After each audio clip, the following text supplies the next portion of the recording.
اعوذ باللہ من الشیطان الرجیم بسم اللہ الرحمن الرحیم قال تعالی فی کلامہ الکریم وقاتلوا فی سبیل اللہ الذین یقاتلونکم ولا تعتدوا ان اللہ لا يحب المعتدین وَاقْتُلُوهُمْ حَيْثُ ثَقِفْتُمُوهُمْ وَأَخْرِجُوهُمْ مِنْ حَيْثُ أَخْرَجُوكُمْ وَالْفِتْنَةُ أَشَدُّ مِنَ الْقَتْلِ وَلَا تُقَاتِلُوهُمْ عِنْدَ الْمَسْجِدِ الْحَرَامِ حَتَّى يُقَاتِلُوكُمْ فِيهِ فَإِنْ قَاتَلُوكُمْ فَاقْتُلُوهُمْ كَذَلِكَ جَزَاءُ الْكَافِرِينَ فَإِنِ انْتَهَوْا فَإِنَّ اللَّهَ غَفُورٌ رَحِيمٌ وَقَاتِلُوهُمْ حَتَّى لَا تَكُونَ فِتْنَةٌ وَيَكُونَ الدِّينُ لِلَّهِ فَإِنِ انْتَهَوْا فَلَا عُدْوَانَ إِلَّا عَلَى الظَّالِمِينَ صدق اللہ العظیم۔ سورہ بقرہ کی آیت نمبر 190 سے لے کر آیت نمبر 193 تک کی تلاوت کی ہے۔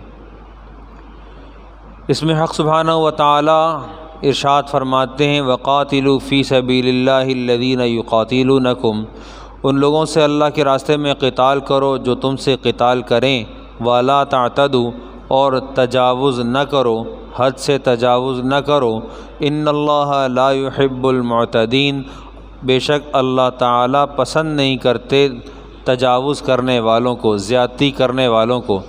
وَاقْتُلُوهُمْ حَيْثُ ثَقِفْتُمُوهُمْ، اور ان کو قتل کرو حیث ثقفتموہم اینما وجدتموہم، جہاں تم ان کو پاؤ، واخرجوہم من حیث اخرجوکم، اور ان کو نکالو اس جگہ سے جہاں سے انہوں نے تم کو نکالا تھا، جس جگہ سے تم کو انہوں نے نکالا۔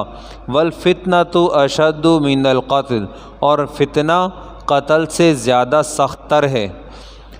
ولا تقاتلوہم، اور ان سے قتال نہ کرو، عند المسجد الحرام، مسجد حرام کے نزدیک، وحتیٰ یقاتلوکم فیہ، یہاں تک کہ وہ تم سے قتال اس میں کریں، یعنی مسجد حرام میں۔ فَإِن قَاتَلُوكُمْ فَاقْتُلُوهُمْ، اگر وہ تم سے قتال کریں پس تم بھی قتل کرو۔ كَذَلِكَ جَزَاءُ الْكَافِرِينَ، یہ پس اسی طرح سے بدلہ ہے کافروں کے کفر کا۔ فَإِنِ انْتَهَوْا، پس اگر وہ رک گئے اپنے کفر و شرک سے، فَإِنَّ اللَّهَ غَفُورٌ رَحِيمٌ، پس بے شک اللہ معاف کرنے والے اور مہربان ہیں۔ وَقَاتِلُوهُمْ، اور ان سے قتال کرو، ان سے لڑو، حَتَّى لَا تَكُونَ فِتْنَةٌ، یہاں تک کہ فتنہ باقی نہ رہے، وَيَكُونَ الدِّينُ لِلَّهِ، اور دین اللہ کے لیے ہو جائے۔ فَإِنِ انْتَهَوْا، اور اگر وہ باز آ جائیں، فَإِنِ انْتَهَوْا فَلَا عُدْوَانَ إِلَّا عَلَى الظَّالِمِينَ، تو نہیں ہے زیادتی تعدی کی کوشش مگر کہ ظالموں سے، ظالم کو ظلم کی اجازت نہیں دی جائے گی۔ حق سبحانہ و تعالیٰ کو کفر برداشت ہے، ظلم برداشت نہیں ہے۔ کفر کے برداشت کی واضح مثال آج کفر کی اکثریت ہے، فتنوں کی اکثریت ہے۔ مسلمانوں کے اندر بھی بہت سارے فرقے ایسے بن گئے ہیں جو کہ سراسر گمراہی کی طرف دلیل ہیں، رہنمائی کر رہے ہیں، لیکن ظلم یہ برداشت نہیں ہے، ظلم برداشت نہیں ہے۔ اللہ سبحانہ و تعالیٰ نے اپنے بندوں کو اسلام کی حیثیت سے اپنا عیال قرار دیا ہے، اور اس حد تک کہ اللہ رب العزت ایک چونٹی کے بدلے میں بھی سنجیدہ ہیں، یہاں تک کہ جب تک کہ سینگ والی بکری بغیر سینگ والی بکری سے بدلہ نہ لے لے، اس وقت تک قیامت کے فیصلے مکمل نہیں ہوں گے۔ اندازہ لگائیے کہ حق سبحانہ و تعالیٰ کو اگر جانوروں میں بھی انصاف مطلوب ہے تو انسانوں کے درمیان میں کیا رویہ ہوگا۔ اللہ سبحانہ و تعالیٰ نے اپنے بارے میں واضح ارشاد فرمایا ان اللہ لا يحب الظالمین، اللہ تعالیٰ ظلم کرنے والوں کو پسند نہیں کرتا۔ ان اللہ لا يحب الفاسقین، فسق کرنے والوں کو اللہ پسند نہیں کرتا، منافقین کو اللہ پسند نہیں کرتا۔ ہم سے جو تقاضا ہے وہ ہے کہ ہم ان قلیل میں شامل ہو جائیں جن قلیل کو اللہ سبحانہ و تعالی نے اپنی بارگاہ میں قبولیت کے شرف سے نوازا ہے۔ ان کے بارے میں حق تعالی نے ارشاد فرمایا قلیل من عبادی الشکور، بہت تھوڑے سے ہیں وہ لوگ میرے بندوں میں شکر کرنے والے ہیں۔ قلیلا ما تشکرون، قلیلا ما تذکرون، قلیلا ما تتفکرون، ان میں شامل ہونا ہے۔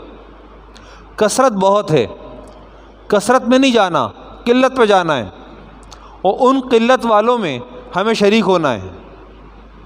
معمولی بات نہیں ہے، صحابہ رضوان اللہ علیہ مجمعین نے بھی قلیل لوگوں میں شامل ہونے کی دعا فرمائی ہے۔ چنانچہ یہاں اس آیت کا تقاضا ہوا کچھ یوں کہ پیارے پیغمبر صلی اللہ علیہ وسلم نے خواب دیکھا۔ سن 6 ہجری کا زمانہ ہے، نبی علیہ السلام خواب دیکھتے ہیں کہ آپ حرم میں داخل ہوئے ہیں، صحابہ کے ساتھ ہیں، طواف بھی ہوا ہے، سعی بھی ہوئی ہے، اور لوگ سر منڈوا رہے ہیں، سر کتروا رہے ہیں۔ آپ علیہ الصلوۃ والسلام نے صحابہ رضوان اللہ علیہ مجمعین کو خواب سنایا۔ صحابہ حرم کی محبت میں بےتاب ہو گئے، چنانچہ احرام باندھے گئے، سفر شروع ہوا، اور سن 6 ہجری میں نبی علیہ الصلوۃ والسلام اپنے صحابہ کے ساتھ حدیبیہ کے مقام پر پہنچے۔ حدیبیہ یہ ایک کنواں تھا، اس جگہ کو صلح حدیبیہ کے نام سے جانا جاتا ہے۔ یہاں تشریف لائے، یہاں سے عثمان رضی اللہ تعالیٰ عنہ کو نمائندہ بنا کر بھیجا مکہ مکرمہ کہ وہاں جا کر لوگوں کو اس بات پر آمادہ کریں کہ ہم صرف عمرہ کرنے آئے ہیں، عمرہ کریں گے واپس چلے جائیں گے، ہمیں عمرہ کرنے دو۔ ان لوگوں نے عثمان رضی اللہ تعالیٰ عنہ کو روک لیا، داماد تھے نبی علیہ الصلوۃ والسلام کے، چہیتے تھے، مستقبل کے خلیفہ راشد تھے، ان کو روک لیا اور خبر یہ اڑا دی کہ مشرکین نے عثمان کو نعوذ باللہ شہید کر دیا۔ ایسی خبر پھیلنے کے بعد تو سراسیمگی پھیلنی تھی، صحابہ کمر بستہ ہو گئے کہ اب لڑائی ہوگی، اب جنگ ہونی ہے۔ پھر بعد میں معلوم ہوا کہ یہ خبر جو آئی تھی یہ شرارتاً تھی، اور ایسا واقعہ نہیں ہوا، بلکہ عثمان الحمدللہ بقید حیات ہیں۔ پھر صلح کی شرائط طے پائیں، سہیل ابن عمر مشرکین کی طرف سے شرائط لے کر آئے، بات طے ہوئی۔ اس کو عثمان رضی اللہ تعالیٰ عنہ کی شہادت کی خبر کے بعد نبی علیہ الصلوۃ والسلام نے بیعت رضوان پر ایک درخت کے نیچے صحابہ سے بیعت لی ہے۔ اس بیعت کے بعد پھر صلح کی شرائط طے پائی ہیں۔ سہیل ابن عمر نے آ کر شرائط طے کی، نمبر 1 عمرہ آئندہ سال ہوگا، عمرہ آئندہ سال ہوگا۔ نمبر 2 غیر مسلح ہو کر آئیں گے، ہتھیار ساتھ نہ لائیں گے۔ ایسا کیسے ہو سکتا ہے کہ آپ دارالحرب میں داخل ہو رہے ہوں؟ مکہ اس وقت دارالحرب تھا، مشرکین تھے وہاں پر، اور خطرناک جگہ تھی، آپ کو وہاں سے نکالا گیا تھا، اور صحابہ کو اس بات کا خطرہ زیادہ تھا کہ ہم اب آئندہ سال جب جائیں گے تو کیا ہوگا، اگر انہوں نے خلاف ورزی کی تو کیا ہوگا۔ آئندہ سال بھی آ گیا، ذی قعدہ کا مہینہ، اشہر حرم، ذی قعدہ، اور اس کے ساتھ ہی جڑا ہوا حج، قتال حرام، سامنے والوں سے خوف اس بات کا کہ کہیں حملہ نہ کر دیں، لڑائی نہ ہو جائے، غیر مسلح ہو کے آنا ہے، سارے خطرات ذہن میں تھے۔ اللہ سبحانہ و تعالیٰ نے صحابہ کے خدشات کو دور فرمایا، وَقَاتِلُوهُمْ حَتَّى لَا تَكُونَ فِتْنَةٌ وَيَكُونَ الدِّينُ كُلُّهُ لِلَّهِ وَيَكُونَ الدِّينُ لِلَّهِ۔ تم ان سے قتال کرنا، جبکہ وَاقْتُلُوهُمْ حَيْثُ ثَقِفْتُمُوهُمْ، تم ان کو قتل کرنا جب جیسے تم کو پاؤ، موقع دیں گے تو اس وقت تم نے بھی چھوڑنا نہیں ہے، وہاں سے سرکشی ہوگی تو سرکشی کا جواب برابر سے دیا جائے گا۔ تم نے اپنے تقوی کو سامنے رکھ کر، ہاتھ پہ ہاتھ رکھ کر، چوڑیاں پہن کر اپنی گردنیں پیش نہیں کر دینی ہیں، بلکہ تم نے مقابلے کے لیے اترنا اس وقت ہے جب کہ سامنے والے حرکت کریں۔ فَمَنِ اعْتَدَىٰ عَلَيْكُمْ فَاعْتَدُوا عَلَيْهِ بِمِثْلِ مَا اعْتَدَىٰ عَلَيْكُمْ، اگر تمہارے اوپر تعدی کی گئی تو تم بھی اس کے مثل تعدی کرو۔ یوں ارشاد فرمایا وَقَاتِلُوا فِي سَبِيلِ اللَّهِ الَّذِينَ يُقَاتِلُونَكُمْ وَلَا تَعْتَدُوا، تجاوز نہ کرنا، تجاوز نہ کرنا، ان سے لڑو جب تم سے وہ لڑیں، وہ نہیں لڑتے تو تم بھی نہ لڑو، تم بھی سکون سے رہو۔ ان اللہ لا يحب المعتدین، اللہ سبحانہ و تعالی تعدی کرنے والوں کو پسند نہیں کرتا، تجاوز کرنے والوں کو پسند نہیں فرماتے۔ وَاقْتُلُوهُمْ حَيْثُ ثَقِفْتُمُوهُمْ، اور جب تم سے قتال اگر وہ کریں ہی تو کیا کرو گے؟ وَاقْتُلُوهُمْ، ان کو قتل کرو۔ من حَيْثُ ثَقِفْتُمُوهُمْ، جس طرح تم ان کو پاؤ۔ وَأَخْرِجُوهُمْ مِنْ حَيْثُ أَخْرَجُوكُمْ، اور ان کو بھی تم نکال باہر کرو جس طرح سے انہوں نے تم کو نکالا تھا۔ یہ صیغہ ماضی کا ہے، اخرجوکم۔ وَالْفِتْنَةُ أَشَدُّ مِنَ الْقَتْلِ، اور فتنہ یہ قتل سے زیادہ سخت ہے۔ قتل میں ایک فرد واحد کا قتل ہوا کرتا ہے، لیکن فتنہ یہ ایمان والوں کے ایمان کو اچک لیتا ہے۔ فتنہ ایمان میں، اعمال میں شک پیدا کر دیتا ہے، فتنہ عقائد کو خراب کر دیتا ہے۔ اس لیے ارشاد فرمایا وَالْفِتْنَةُ أَشَدُّ مِنَ الْقَتْلِ، ایک حدیث میں نبی علیہ الصلاۃ والسلام نے ارشاد فرمایا، یہ فتنے سے متعلق نہیں ہے، لیکن ارشاد فرمایا الغیبۃ اشد من الزنا، غیبت زنا سے زیادہ سخت تر ہے۔ کیوں؟ اس لیے کہ غیبت سے جو فساد ہے وہ دلوں کے اندر میں امراض کے پیدا کرنے کا سبب ہے۔ جس شخص کے دل میں کسی کے بارے میں کوئی کھوٹ نہیں تھی، آپ کے غیبت کرنے کی نحوست سے کیا ہوا کہ اس کے دل میں کہیں نہ کہیں کوئی نہ کوئی شک، گمان، بدگمانی پیدا ہو گئی۔ اس بدگمانی کے بعد اگر وہ آدمی اس کے پاس، اس کے نظر میں، اس کی ذہن میں 100% کامل تھا تو اب وہ اس کے درجات میں کمی آ جائے گی۔ اب اس وقت تک کا انتظار ہے جب تک کہ اس کے ہاتھ میں کوئی پوائنٹ، کوئی موقع ہاتھ نہیں آ جاتا اس کی کمی کوتاہی کا، کوئی نقص کا، کوئی تنقید کا پہلو، کوئی تنقیص کا پہلو ہاتھ نہیں آ جاتا۔ جب یہ ہاتھ آ جاتا ہے تو یہ ہے وَلَا تَجَسَّسُوا، اور اس کے بعد پھر جب کوئی چیز ہاتھ میں آ جاتی ہے پھر وہ نقل ہونا شروع ہوتی ہے، اور جب وہ نقل ہونا شروع ہوتی ہے تو وہاں سے غیبت جنم لیتی ہے۔ قرآن پاک نے کہا وَلَا يَغْتَبْ بَعْضُكُمْ بَعْضًا، تم میں سے بعض کی غیبت نہ کریں۔ تو معلوم ہوا کہ فتنہ غیبت کی صورت میں ہو یا عقائد کے چھیڑنے کی صورت میں ہو، مذہب کو چھیڑنے کی صورت میں ہو، فتنہ بہرحال فتنہ ہوتا ہے۔ اپنے ایمان کا سلامت رکھنا اس وقت میں، اس دور میں ایسا ہے جیسے انگارہ ہاتھ پر لے کر چلنا۔ سنت، ایک سنت کی زندہ کرنے پر 100 شہیدوں کے بقدر ثواب ہے۔ آپ گاڑی لے کر روڈ پہ آ جائیں، ذرا سا رانگ وے چلیں، آپ کو تانا ملے گا داڑھی رکھ کر الٹا آتے ہو۔ تو کیا بنا داڑھی والے کے لیے یہ کام حلال؟ اگر اس کے لیے بھی غلط ہے تو میرے لیے بھی غلط ہے۔ تو اس میں داڑھی کا کیا قصور ہے؟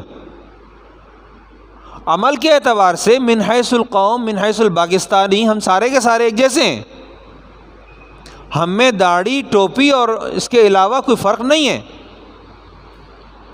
اعمال، مزاج ہمارے دین کے بارے میں 100% ٹھنڈے ہو چکے ہیں۔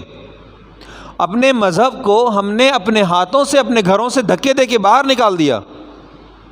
ہم تو اس دین کو مانتے ہیں، اس دین پر عمل پیرا ہیں جو ہمیں اپنے آباء و اجداد سے رعایت کے ساتھ ملا ہے۔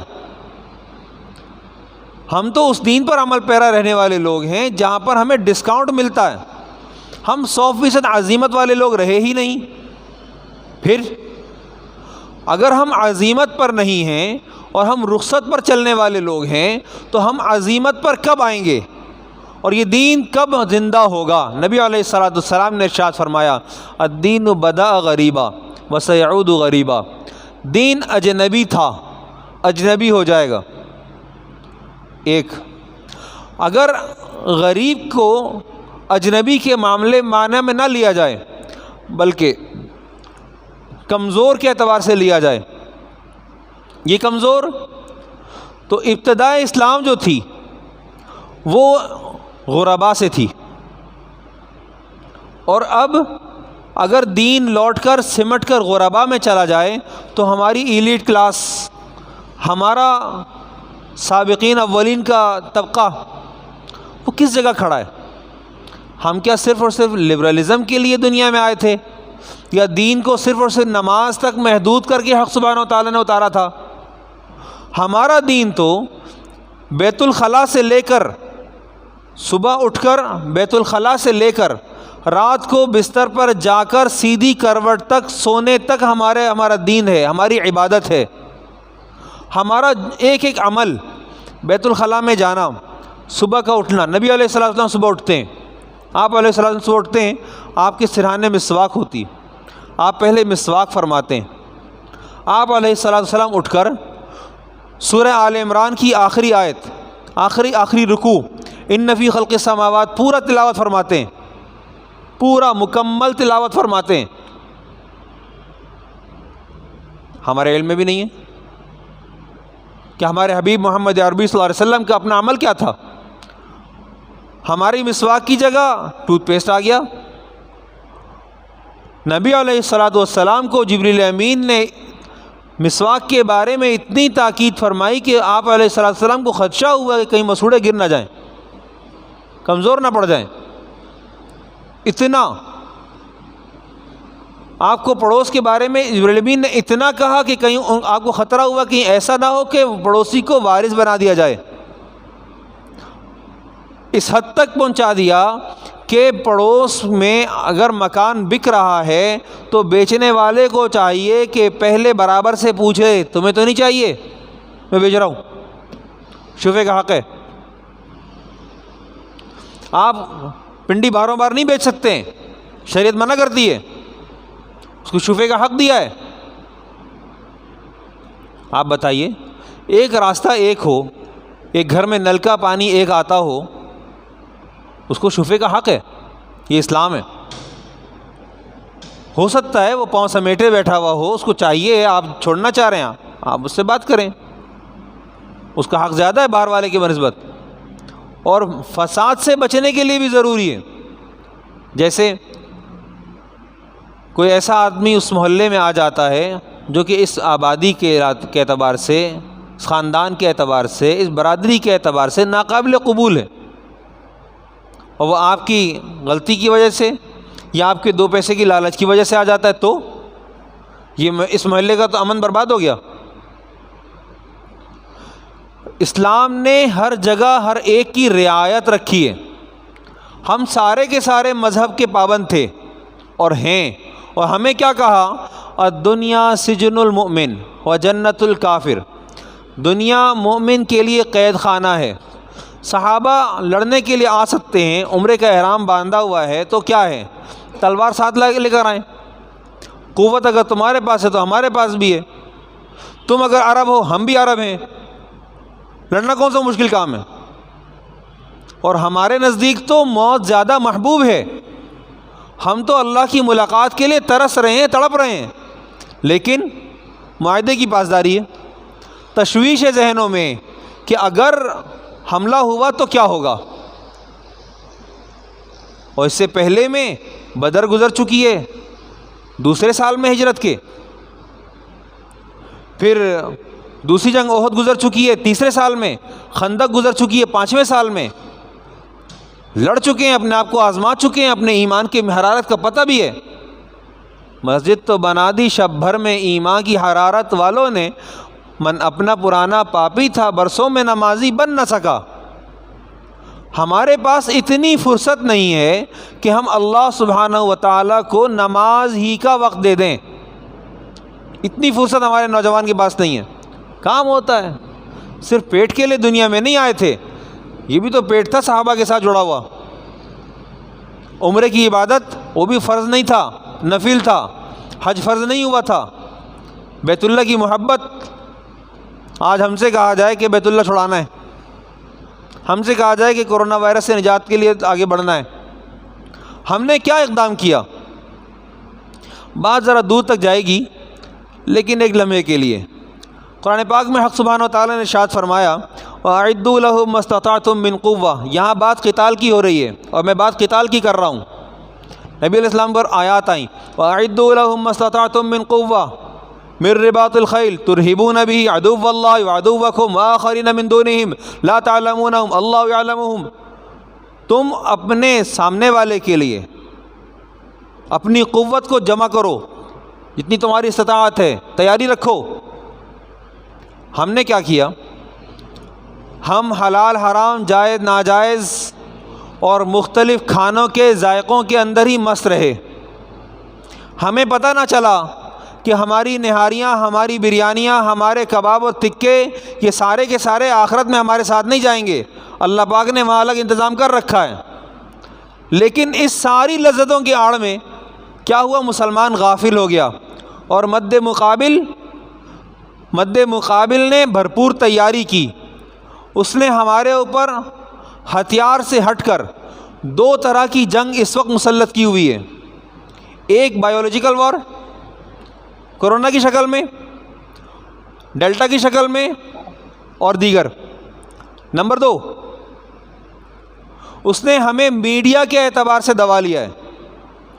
اس وقت میڈیا ہمارے گھروں میں راج کر رہا ہے، میڈیا ہمارے بچوں تک کا نشہ ہے، اور ایسا نشہ ہے کہ یہ نماز سے بھی، کھانے سے بھی، والدین کے ادب احترام سے بھی، مہمان کی مہمانداری سے بھی، ہر ایک کام میں رکاوٹ ہے، ہر ایک کام میں رکاوٹ ہے۔ ہمیں چاہیے یہ تھا کہ اگر وہ میڈیا سے آیا تھا تو ہم میڈیا سے جا کر جواب دیتے، اگر وہ وائرس کے ذریعے سے آیا تھا تو ہم اس کے مقابل میں بھی ایسا ہی کام کرتے۔ ہم سو گئے۔ اگر ان کی عقل کام کر رہی تھی تو ہم سو رہے تھے کیا؟ ہماری عقل نے کام کیوں نہیں کیا؟ یہ سامنے یونیورسٹی ہے، ان سے پوچھیں جا کر کہ تم نے ہمیں پاکستان کو، اسلام کو کتنا بڑا سائنسدان دیا ہے، تم نے ہمارے اسلام کے لیے کیا کردار ادا کیا ہے، تمہارے نظریات کیا ہیں؟ تم ایک غلام ہو اور غلام پیدا کرتے ہو، غلام کو موت دیتے ہو، دوبارہ غلام ہی کی ترویج کے لیے نشر و اشاعت کرتے ہو۔